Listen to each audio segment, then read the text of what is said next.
Hello बच्चों, नमस्ते बच्चों। तो पिछले लेक्चर में हम लोगों ने जो कि फ्रैक्शनल डिस्टिलेशन है उसका डायग्राम और उसका प्रोसेस उसके लास्ट में हम लोग देखे थे। वहाँ तक हम लोगों ने बात कर लिया था बच्चों। अब हम लोग आज आगे बात करने जा रहे हैं। तो आगे उसी का जो कैसे थोड़ा थ्योरी लिख लेते हैं। तो आगे लिखते हैं जैसे पहले heated then coal gas and coal tar obtained हुआ था are obtained in conical task and जैसे पहले बता दे बच्चों। तो पिछले लेक्चर में हम लोगों ने फ्रैक्शनल डिस्टिलेशन और जो कैसे उसका फ्रैक्शनल बॉइलिंग पॉइंट और कार्बन एटम प्रोडक्ट्स क्या मिला था वो उसके बारे में बात कर लिए थे बच्चों। तो माइनर स्टडी में आप लोग का बहुत बहुत स्वागत है बच्चों। इसी तरह से लाइक सब्सक्राइब और शेयर करते रहें और इसी तरह से प्यार देते रहे बच्चों। और हम भी इसी तरह से आगे लेक्चर लाते रहेंगे। और जो कि अगर आगे का और भी लेक्चर चाहिए तो जो बेल आइकन बटन है बच्चों वो दबाना ना भूलें। तो हीटेड यहाँ तो आगे हम लोग लिख रहे हैं heated then coal gas and coal tar are obtained in conical task में। कोनिकल टास्क में क्या क्या मिला था जो कि हीटेड कोल गैस था और कोल टार जो कि कोनिकल टास्क के थ्रू बच्चों कोनिकल फ्लास्क होगा। तो heated then coal gas and coal tar are obtained in conical flask के थ्रू मिला था कोनिकल फ्लास्क एंड दी और उसके बाद the residue of test tube is called residue of test tube. उसको क्या बोलते हैं? कोक बोलते हैं। रेसिड्यू जो रेसिड्यू बचा हुआ होता है पार्ट उसको टेस्ट ट्यूब में तो उसको कोक बोला जाता है। जो बचा हुआ पार्ट जो नीचे से निकलता है हमने नीचे डायग्राम में देखा था रेसिड्यू, तो उसको हम लोग लास्ट में कोक बोल देते हैं। अब हम लोग कोक के बारे में लिखेंगे। तो आगे हेडिंग डालना है कोक। तो कोक के बारे में अब हम लोग लिखने जा रहे हैं बच्चों। तो कोक क्या होता है इसमें हम लोग लिखेंगे first point it is an ideal. इसको हम लोग आइडियल फ्यूल बोलते हैं। क्यों बोलते हैं? तो because coke it burns with ये जलता है बच्चों। It burns with no smoke यानी कोई स्मोक नहीं होता इसमें। No smoke it burns with no smoke तो इसीलिए हम इसको आइडियल फ्यूल बोल देते हैं। और सेकेंड पॉइंट कोक में हम लोग ये लिख सकते हैं इट इज द जो कि प्योरेस्ट फॉर्म होता है। It is the purest form of carbon के प्योरेस्ट फॉर्म होता है। और आगे हम लोग थर्ड में लिख सकते हैं इट इज जो कि ये यूज्ड एज डोमेस्टिक फ्यूल के रूप में ये यूज किया जाता है। और आगे फोर्थ में हम लोग लिख सकते हैं it is used as reducing जो कि रिड्यूसिंग एजेंट में भी ये प्रयोग होता है। जो कोक है हमारा जैसे मेटलर्जिकल प्रोसेस में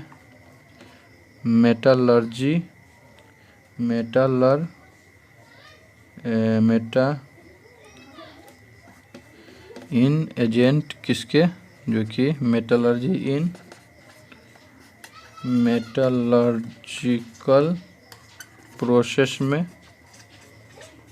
और आगे हम लोग लिख सकते हैं ये फोर्थ हो गया। फिफ्थ में जो कि इट इज यूज्ड फॉर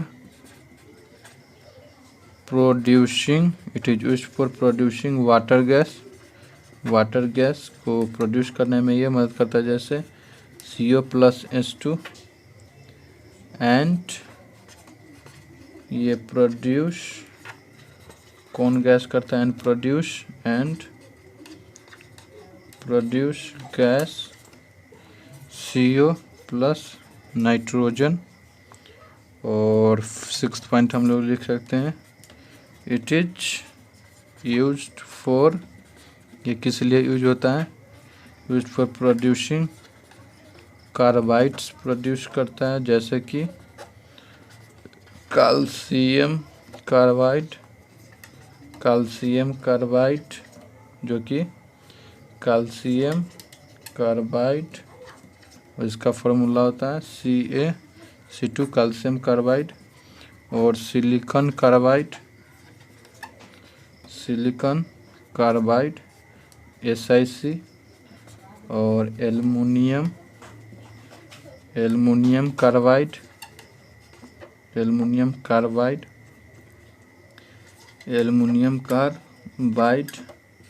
जो कि Al4C3 होता है, Al4C3 एल्युमिनियम कार्बाइड। और ये कोक था बच्चों। अब हम लोग कोल टार के बारे में बात करेंगे। तो आगे हम लोग कोल टार लिखते हैं। तो अगला पॉइंट हम लोग कोल टार के बारे में लिखेंगे। तो आगे हम लोग को कोल टार लिखना है। तो अगला हेडिंग CO कोल टार हो गया। कोल टार में लिख सकते हैं first point, it is black tarry material. Black tarry material हो गया, ब्लैक टैरी मटेरियल। और इसी में हम लोग आगे लिख सकते हैं ये हाईली विस्कस यानी गाढ़ा होता है, विस्कस यानी गाढ़ा, highly viscous liquid with unpleasant PLE ये अनप्लीजेंट ऑर्डर। और आगे हम लोग लिख सकते हैं इट इज दी, ये मिक्सचर किसका होता है, इट इज द मिक्सचर, ये मिक्सचर होता है 200 डिफरेंट एलिमेंट का बच्चों, 200 डिफरेंट कंपाउंड का, DRLFERE डिफरेंट कंपाउंड्स। कौन सा कंपाउंड्स, कार्बन कंपाउंड्स का, जो कि 200 अलग अलग जो कंपाउंड्स है कार्बन का उसका मिक्सचर होता है ये कोल टार। और आगे इसी में ये कोल टार था जो कि कार्बन और कोल टार में। और आगे हम लोग it is the source of, ये किसका सोर्स है, रॉ मटेरियल फॉर, ये सोर्स है raw material manufacturing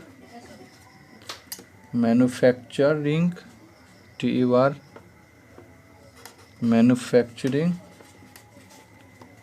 various substances का, वेरियस सब्सटेंसेस जैसे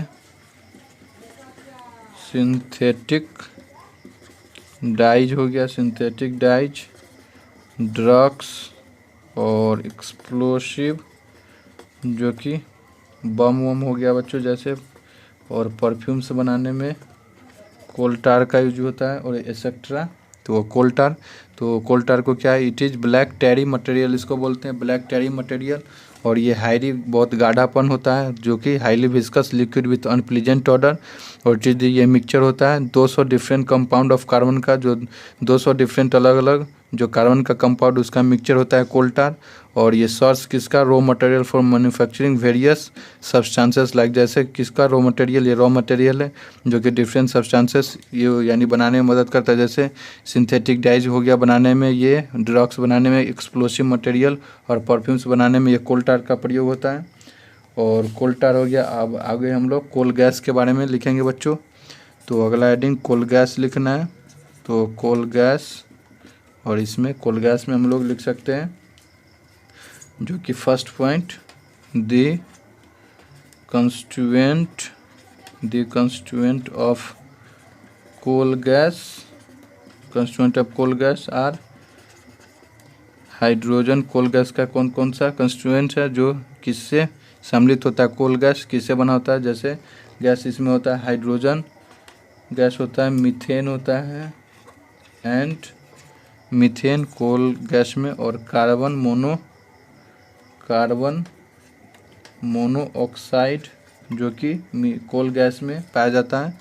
और सेकेंड इसमें हम लोग लिख सकते हैं जो कि it is used as domestic and industrial industrial fuel, जो कि कोल गैस किसके यूज में होता है, जो कि डोमेस्टिक और इंडस्ट्रियल फ्यूल में।